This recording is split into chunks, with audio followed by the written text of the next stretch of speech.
Well, welcome to our industry update, our market update. I am Meka Wilson here in the Midtown office. My co-host today is going to be none other than Mr. Rick There we go. Hale. There we go. There he is. Man, I could not get it to unmute and start my video. I was starting to have a panic attack. See what happens? Things happen, right? Woo, never give up. Never give up. We get it figured out. Yeah, we do. Rick, talk to the party people. What you got to say? What's going on with you today? Well, just excited to talk data and statistics and market overview. And I've got a page full of notes and some thoughts, and you're going to feed us the visuals, I hope. I have a few here, but we're going to work our way through it, man. Some visuals, Rick. To become the economist of choice for your market area, you have to know your numbers and have your head around scripts and dialogues, not just understanding the numbers, but how can you convey them in a compelling and sincere way. And that's why we do what we do. Try to arm you with that information so that you can craft an opinion. And then again, authenticity comes when it's your opinion and it's supported by the data. Exactly right. So we're going to go ahead and get started with the last 7 days in the metro. Rick, when you were reading over these or when you were looking at this, what were your thoughts initially? So initially it's that and each county is different, so first thought is always the same when it comes to this, and it feels redundant, but it bears repeating. Every market area is different, and there's micro markets that are different. And being the economist of choice means knowing your market area. It also means being versatile enough that if your client, chooses to buy or sell outside of your market area, you have the confidence to go there. And so this data is a good starting place. That's really the bottom line. And there's a lot of continuity, interestingly, between the counties. And so maybe we flip through them and believe. What county are we looking at? Is it Fulton? This is Fulton. We're starting off in Fulton, which is going to have the bigger numbers. But you tell me if you agree. Something I noticed is if Actives. I've been hearing, I'm sorry? Actives, keep going. All right. I've been hearing, a little bit of noise in the market from agents who have a bit of concern about this fluctuation in numbers. But we will see that it's been happening a little bit, and it goes with the seasonality. So when we go back to, we know what was happening in June, the market was starting to slow down. And then we had a holiday. And then we had school starting. And so what does this week look like when you see that there are not as many closed? It looks like we had a holiday and we're coming off of that. So I wanted to point that out to tell people, don't be alarmed by the fluctuation that's going to happen because of the seasonality of things that are going to happen for the next few months. Yeah. And whenever you're looking at data, the thing you're really looking for are trends and year over year numbers. And there's an article or two coming where we're going to talk a little bit about what, Fannie Mae's global, I guess their research has shown that, there's market value lost quarter over quarter, 6 consecutive months, which is interesting because I don't think our market's seen a depreciable impact on pricing, but units have fluctuated. And to your point, it is largely seasonality, and the bump back up in actives is not uncommon now that everybody's stabilized. And the fourth quarter people who want to still move property, now's the time for sure. Exactly. So I'm going to flip to DeKalb. And of course, the numbers are smaller, but we'll see some similarities when we go between what's active and what's closed and what it's been doing traditionally for the last few months. So yeah, there's consistency. It's, like you said last week, there was a lull, but even between weeks, it's often the reporting data and the FMLS. And I assume that's our source. I'm pretty sure it is. You're going to get different data the second week versus the first week of the month. And just to keep going with our surrounding counties, we'll look at what Cobb has going on also. So it's the same. We're going to have lower close this week and last week, but still we have great active inventory. And it's been consistent throughout, especially here in Cobb. They've stayed around that 5 to high 5 mark. So it speaks to the fact that we have inventory, but it still isn't a seller's market. So everyone needs to keep that in mind. We're still in a seller's market, even with the fluctuations. Well, what's the current days on market? Anybody want to jump in? What are you seeing? Live action question. Anybody paid attention to days on market? Well, if nobody's going to chime in, I'm going to flip over to FMLS stats. I'm sorry. I was trying to get off mute. This is Michelle. Hey, Michelle. Hey y'all. I'm starting to see them staying on the market right now in the areas that I'm looking in about 30 days. Some of them a little bit longer. Definitely, I have a listing that's been on the market a little bit longer, but a couple that I've been keeping an eye on for a client that should have gone a while ago. So, average right now, about 30 days with price reductions happening. Even with me, I had to reduce one that was priced right to the market, and we just had to reduce it. Interesting. I can tell you this. I showed homes for the first time in a while to my son. He's buying his first home in East Cobb. And of the 6 houses that were their target houses for the day in our tours, 2 of them called me back and said, hey, I have a really motivated seller and we're trying to, but had compelling dialogue. And I don't know that many people have heard, hey, I have a really motivated seller lately. You haven't had to do much of anything but wait on multiple offers. But I will also remind you, though, that, consumer confidence and perspective is everything. And when houses have been selling for minutes and not days or weeks, the expectation dialogue you have with your client has to change. In light of that, though, 30 days is still way into the seller's market. That's what Meka was saying. It's still a strong seller's market. Can anyone share what a balanced market would look like? How many days on market? 180. Wow. Yeah, 5 to 6 months. Look at that, out of nowhere. My man, welcome, Jason. So 6 months, we're way still inside of it being, it's clearly a seller's market still. But there's a transition and a concern that sometimes creeps in with consumer confidence and perspective, which makes you more valuable as a real estate professional. And I pulled up the info sparks here on FMLS, and they're saying that the entire MLS for August, we're looking at 11 days on market. So that's crazy. There's going to be a fluctuation, and that's why it's so important for everyone to know that right now the market is very micro. So we have to hone in into your exact areas where you're working and look at the data individually. Because I have a price decrease coming also, Michelle. And at the same time, I had another house that went under contract in 3 days. So we've got to stay very hyper local on our information. There you go. So Rick, I'm going back just to these Metro stats. Again, everyone, these numbers come from the realestatestats.com. That's where you can get this information. Yeah, we assemble those from our data sources and create an easy layout for you to pull up the county and use this in your listing and buyer presentations. So it's similar. There's really, to your point, the ratios are kind of holding true. There's very few expired. It's far under, what's that, 2%, 3%? Mm-hmm. That's crazy. When the market was in 2010, man, I don't want to be all, thinking about the past, but in 2010 and 11, 65% of all homes were failing to sell and were expiring. We're looking at 2 and 3% according to the data in front of you. So and we're going to see those expires come on at the beginning of the month. That's when people have their expirations at the end of the month. So at the beginning of the month, you're going to see quite a few expires, and you're going to see that they're going to trail off until, again, the beginning of the next month. So when you start going through the month, you're not going to see as many expires because people are calling. Yep, okay. Even 20% is abnormally low relative to the market. And even withdrawals are relatively low as well. The market, they're staying out there. So when you're looking at 789 active and 82 withdrawn, that's a very, what is that? 10%. A little over 12%. Just a share over 10, yeah. So, okay. Any more questions on the stats before we start talking about what the news is having to say to us? Can you please repeat that with, you said the expireds go on the market in the beginning of the month or the end of the month?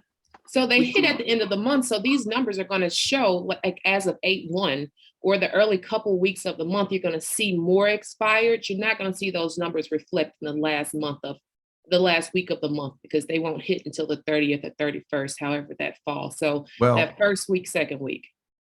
And so, that's just that's a historical habit in our industry, is to expire listings at the end of the month. I Mhm. actually, my here's a pro tip: pick the same exact expiration date for all of your listings every time you list a house. So make it the 21st or the 25th or the 15th, and that way, because what sometimes happens, they sneak up on you. And as soon as they show up expired, if you don't get to your seller first or change their information, they get barraged by other agents trying to poach your expired listing. So A, list all your houses to expire the same day. B, rethink maybe just like closing the end of the month sounds like a great idea because of the prepaids, but that's also when they're busiest. The attorneys are overloaded and customer service is usually challenged, or can be. So I try to close a week before to also build in grace for an extension or some unknown circumstance. Okay, very nice. But you're exactly right. There's a reason. Most people just put the end of the month, or they round up, or they round forward. Any other questions about the actual stats before we start talking? Cool. All Let's right. hit it. You want to start with the Inman article, Rick? Sure. All right. So headline, and I'm sure you all are seeing these as well. Inman says tables turn as market conditions begin to favor. Yeah. It's subtle. Mm-hmm. Well, we just saw days on market skyrocket from 4 to 11. So I wouldn't say it's completely favoring buyers, but I think the instances of multiple offers on top tier houses are going to always have top tier interest and probably get multiple offers. But if it's not professionally staged, ideally located, buyers, I do think, are now becoming a little more aware. They have the capacity to sleep on a decision, or maybe be more patient, if you will, that something could come. There's not the frenetic energy of, I'll pay 10% over and no contingencies, no appraisal, I'll pay the difference. There was some crazy behavior. When you can buy a used car and turn around and sell it a year later and make money, something's off. And that's where we've been. So, but if you pan down, I think it's interesting that, it's common that there's clickbait. They want you to, they get your interest with a headline. I believe there's a graph that actually illustrates how, there it is. Fewer consumers believe it's a good time to sell. So interestingly, that number is really not a massive fluctuation. Now it is a trend and a dip, but we also experienced it. Seasonality played out in December and, back in 20, but a lot happened directly after that. But for whatever reason, everyone lit up, and lots of reasons for it. But if you look at the good time to buy, I think that the clickbait was they're starting to see that it's an improved, but it is a minor blip up. It basically says we went from about 60% that, to 58% on the negative, think it's a good time. So I think it's a great time to consider buying if you're locked into a short time frame, knowing that we're probably on the front end of a recession. And if interest rates are a concern, this is a really good time to consider buying. And we always have to be mindful of the fact that the media is wanting to grab attention. So we need to know what they're meaning by this and be able to speak to it when it comes to our market. Yes, fewer, but what does that mean? How relative is that to what our numbers actually are? So don't feed into it. Let's grow out of it and give the information to the clients to help them be the person who thinks it's a good time to sell or to buy. Yeah. So this is national news, of course, and they're going to give the overall structure. There's going to be some consistency in our market also, and I'm going to share an article later on, Rick, that Jason was sharing with us in Coffee Talk. But we're going to keep on going with some of the information that is being shared nationally when it comes to economics. So let's start with this one, and I know you're a numbers man. So this one that was shared with us says the stock market wild card, what investors need to know is the Fed shrinks balance sheets at faster pace. I'll just come straight out and say, if you read this article and understood it, you should probably step in and explain it. It is, they talk about quantitative easement and what's the other term, the QT term. That's going to be One is quantitative tightening and easing. And And easing. I can just summarize it by saying when the Fed decides to clear its balance sheet and sell off or buy, it has an immediate impact on the central banks. And the central bank's position allows for liquidity, and corporations buy, borrow, and invest. And that's how they move money. And depending on their stance or position, that'll either lead them to be confident in how they're investing that money or lack confidence and they play safe, which affects the overall global economy. And when there's optimism, and they're buying into more risky investments versus a treasury or a bond, then there's upside potential, but there's also baked in perspective around a softer landing and a better outlook, if that makes sense. And that spins the media. So there's kind of a high level perspective in what this article says, but the actual nuances of how it works, like down to the, a day in the life of, the Fed chair and his team and what they do is, as my skill set, you just need to be able to speak intelligently about the general flow of money. And ultimately, my humble opinion is it comes down to jobs, consumer confidence and capacity, in interest rates, which relates to affordability and inventory and opportunity. And if those things kind of are really almost more important than some of this high level conversation around quantitative easement and tightening. So just to give a high level for the agent perspective, how does that translate for inflation when it comes to the housing market? Are we to pay attention to those sorts of things? What should we be talking about when people ask us those questions? Well, inflation is just when prices go up. And one way that they do that is by raising interest rates, which slows down investing, buying. And when fewer people are buying, supply and demand starts to favor the buyer, only because sellers aren't so confident that they'll keep selling. If you've only got 5 things to sell and 3 people want it, you're probably ultra motivated. If you have 5 items to sell and 50 people show up at your door, you can almost charge what you want.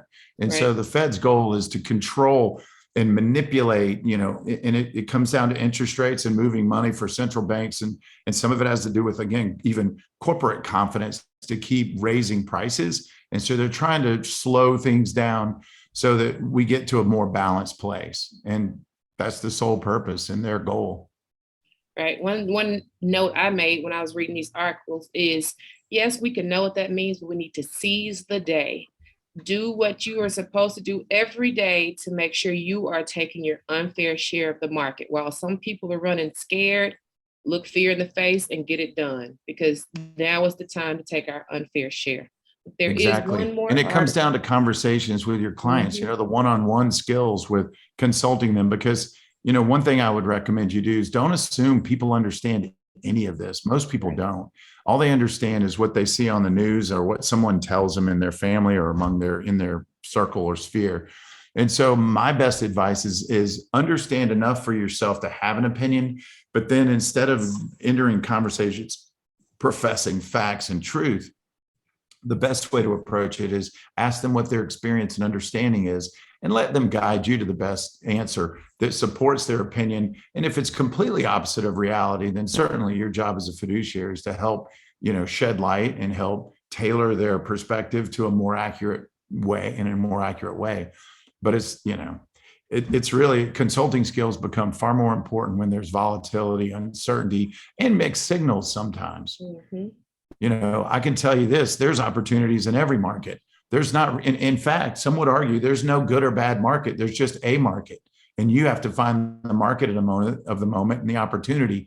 I do think we're kind of in an in-between market that's kind of interesting. And, the average recession lasts 12 to 18 months. If it's true that we're already 2 or 3 quarters in, we might be 12 months away from, kind of back to blue sky sailing. And that doesn't mean it'll be what it was last year, which was an extraordinary, season in our industry and in life. But it should resume some element of balance. Right. People are still going to be buying and selling for reasons beyond their control sometimes, People still That's get right too. divorced, they're going to have That's right. babies, they're going to relocate. Those sorts of things are going to always be happening. And we just have to be in front of our people, giving them the information to be the agent Well, that they choose. Well, and the cool thing about him, about the interest rate concern, that's the one thing that's, to me, I think seller confidence is starting to wane just a little, which means there could actually be negotiated opportunities. The house that I was able to help my son with this week, and yes, I saw someone posted Rick Hale showing houses. I came out of retirement. It took a family member, and deep down, I'm like, I don't know if you really want me, man. I'm not as active, but old skills or new skills when you just lean back in and pay attention. All that to say, we were able to get $25,000 off the price, and we're in a backup position. And they were asking originally $40,000 more than they're asking last week, from only 51 days ago. But what I'm thinking and seeing is that now 30, 45, 50 days, sellers are starting to feel that worry of what if my timing's off. And so all that means is there could be buyer opportunities if you strike at the right time and circumstantially, get lucky to some degree, but also know your numbers well enough to leverage a story that is perceived valid. Whenever anyone negotiates, whoever has the more valid story usually wins. Exactly right. Yeah. So there you go. All right. Well, this is our last numbers article. The Fed will need great skill and good luck to bring down inflation without crashing the economy.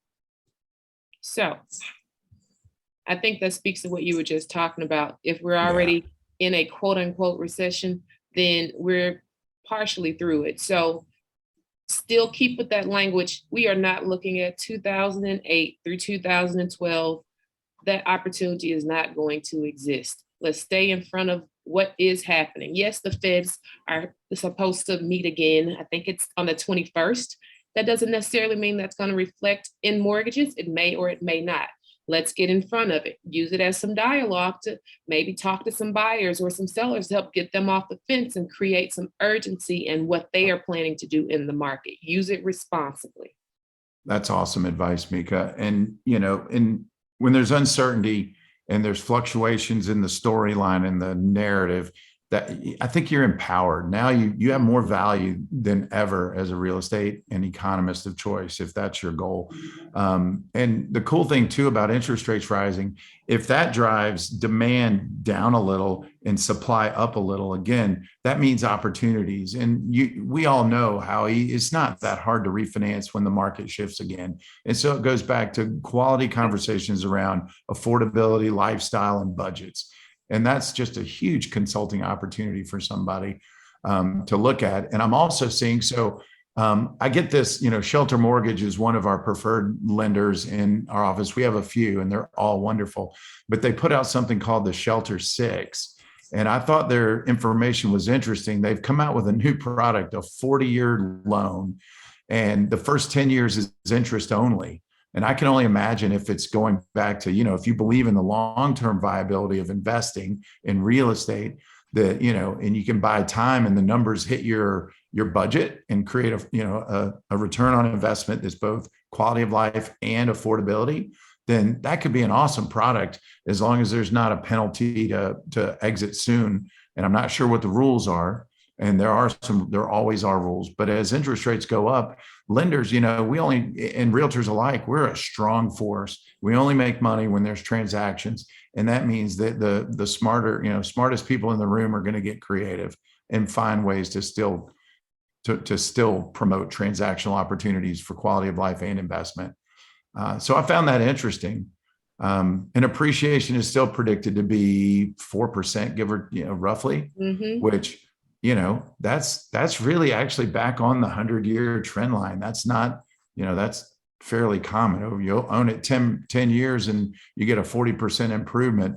The 10% a year days are probably not going to come back for a while. But again, it's all about the conversations face to face, belly to belly, and toe to toe. What I was pulling up here is just if anyone went to Mega Agent Camp or got it digitally, go back to those slides that they shared about home sales and values and what interest rates are traditionally. So we're still on that 30-year trend line. We're still below it. So when you start having to have those conversations, here it is, about mortgage rates, you know, we should be at a 7.81. Yes, we may be trending up that way, but right now we're still below what that 30-year trend line is. So know that information, be armed with it, utilize it when you're having to dialogue with your clients about things such as this, when you have the objections you have to overcome. Absolutely. And another good point, you know, and I was sharing this, you know, with my son. He was like, gosh, the interest rates were 3% just, you know, not long ago. And I said, here's the good news. The fact that they're a little higher isn't great news, but it's all tax deductible. Mortgage interest in our country is still tax deductible. Mm-hmm. So you have to factor your tax rate against that deductible amount. And the more you pay, the more you save relative to taxes. So when you're talking about quality of life and affordability, make sure you're factoring in that as an advantage. So it's not a one-to-one, you know, increase in price and decrease in lifestyle. Exactly right. Now, Rick, we have just a few minutes, so I want to open it up to a few questions if anyone has any. Any questions from anyone? Open your mic, speak up now. We must have done a good job, Rick. We crushed it. I will say this, there's two things you should be thinking about. One, when you meet with buyers, what is the scripted scenario for the key hot topics? And are you clear on them? So that don't wait for them, you know, ask great questions and let them feed back, but make sure you're feeding them the relevant talking points and that you're compelling in regard to your consultations. Have a scripted scenario and get clear, like, you know, what's the conversation today with a buyer? And then what does it look like in 3, 6, 9 months? And then sellers, same thing, that headline spoke to the idea that, you know, all of a sudden sellers are thinking it's not a great time. If you benefited from 7, 8, 10%, 12% a year for 5, 6 straight years, it might still be an amazing time. Mm-hmm. You know, and if you've got 2 years of owner occupied status, it's completely tax-free gain. So, you know, the question I would be asking is, do you think the market's going to go up, stay flat, or go down for a season? And is where you're going, you know, available or coming available soon? And what can I do to help you track that transition so that you win big? Because it's really, the wins always happen in transition. And when you're doing those equity analysis, a lot of people are really surprised at how much money they actually have right there. It's still a seller's market. They could sell, cash out, and be able to do something else with that money, especially if they don't have to pay capital gains and things of that sort. So these are the conversations we've got to have. It's a skills-based market we're moving into. Those lucky fall into your laps, they may still come, but we got to have the skills.